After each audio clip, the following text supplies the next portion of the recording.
Thank you very much to the OPARO Secretary, Charlie Galvez Jr. Please take your seats.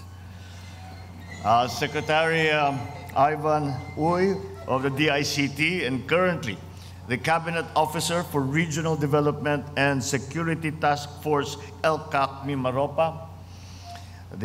Our partners now in the peace process.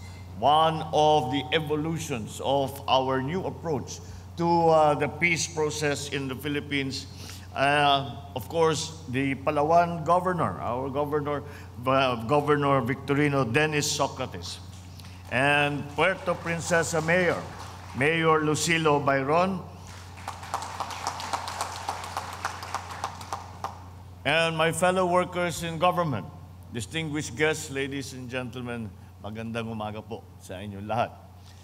It brings me a great joy to be able to be with you to preside over the pronouncement of Palawan as an insurgency-free province and to lead the opening ceremony of this year's National Peace Consciousness Month. I cannot think of a better way to open the celebration, the commemoration of the National Peace Consciousness Month, than to also, at the same time, be able to announce and to declare Palawan Island as insurgency-free.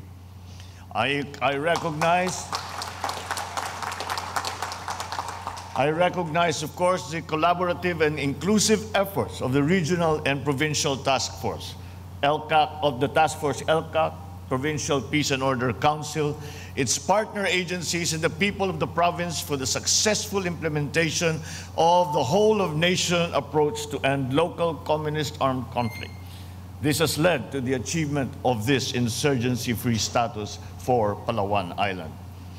The milestone that we celebrate today epitomizes the commitment that you have put to end the decades-long insurgency in the area through the provision of national reintegration programs for former rebels and promotion of the island's peace and security.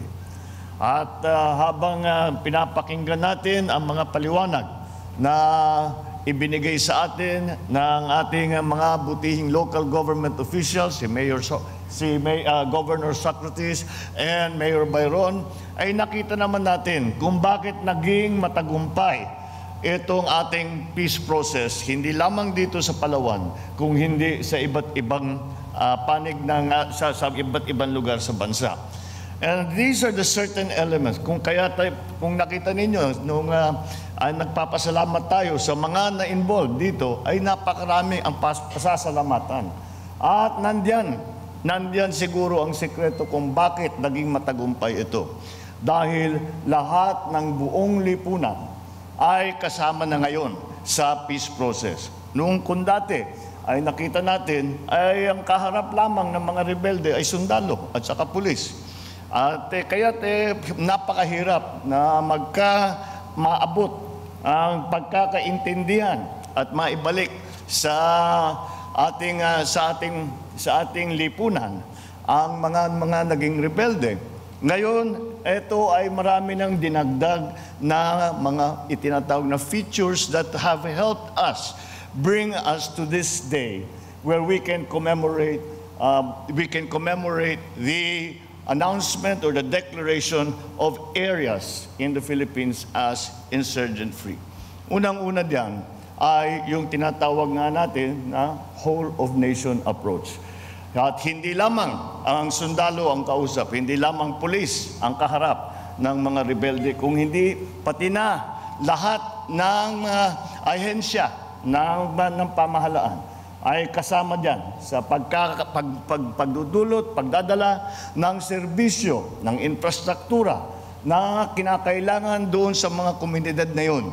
Kaya naman ay yan ang ipinaglalaban dahil alam naman po natin ay mamumundok ang isang magiging rebelde dahil sa kanilang palagay, hindi sila tinutulungan ng kanilang pamahalaan. Hindi sila tinutulungan ng kanilang mga opisyal. They are neglected and have lost hope in our in a peaceful life. in a peaceful society. And that is why they resort to violence and they resort to fighting in the different forms. So, that is the first thing that we need to attend to.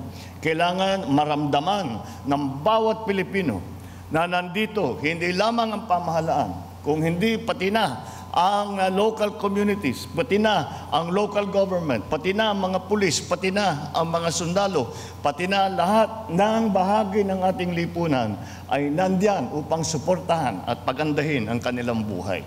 Kapag natupad natin yan, natupad natin yung pangako na yan, ay makikita natin na magiging mas madali ang usapan na papunta sa kapayapaan. Isa pang bahagi nito ay ang ating pagpapartner sa ating mga local government officials na ngayon, pati local government ay maaring makipag-usap sa mga lokal na rebelde. Dahil alam naman natin, pagka tayo ay galing sa isang lugar, ay kilala naman natin, kilala mga kamag-anak natin, yung mga kaeskwela natin yan dati. Kaya't mas madaling lapitan ng mga local executive. Malaking bagay po ito. Ito ay malaking bahagi dito sa NTF-ELCAC at kaya't nagbago ang patakbo ng peace process dahil isa sa bahagi diyan ay yung pagsama ng local government at ng lahat ng iba't ibang ahensya ng pamahalaan ng national government upang tulungan at suportahan ang pagbalik ng mga naging rebelde sa ating lipunan. Kaya ito po, and that is why it is gratifying to see, because we have seen the success of this principle, of this concept, all around the country. Kaya naman, nandyan yung ating sekretary ng OPARU, nakakapangako na siya na sinasabi niya, insurgency-free na. Magiging insurgency-free na ang Mimaropa at malapit na. Ay masasabi natin yung mga natira pa ay tinatrabaho natin. At dahang-dahan ay bumabalik nga ang mga dating lumalaban sa gobyerno ay bumabalik na sa ating lipunan upang magkaroon sila ng magandang hanap buhay, maalagaan nila ang kanilang mga pamilya at bukod sa lahat na meron silang pag-asa para sa kinabukasan, na ang kanilang buhay ay may pag-asang gumanda, na ang kanilang buhay ay maaari nilang mas maganda magiging buhay ng kanilang mga anak kaysa sa naging buhay nila. Lahat naman tayo, ganyan ang ating mga pangarap, ganyan ang ating panalangin. Kaya dahil diyan, nakita natin ang naging matagumpay ang ating peace efforts na sinimula natin na napakatagal na. Ngayon pa lamang nakikita na talagang may pagbabago at gumaganda ang mga magiging pagkakataon, ang mga opportunities na dinadala natin sa ating mga kababayan dahil merong nakakamit na natin ang kapayapaan doon sa kanilang mga komunidad. Kaya't muli, pasalamatan natin lahat ng kasama dito sa peace process na ating pinagdidiriwang ngayong araw na ito dahil sa Peace Consciousness Month at ang pagdeklara ng Palawan na insurgent-free. Congratulations sa inyong lahat. Ipagpatuloy ninyo ang inyong nasimulan. At nang sa ganun ay maging mas mapayapa ang Pilipinas at maging mas mapayapa ang buhay ng bawat Pilipino. Maraming salamat po at magandang umaga po sa inyo lahat. Thank you, Mr. President. Maraming salamat po.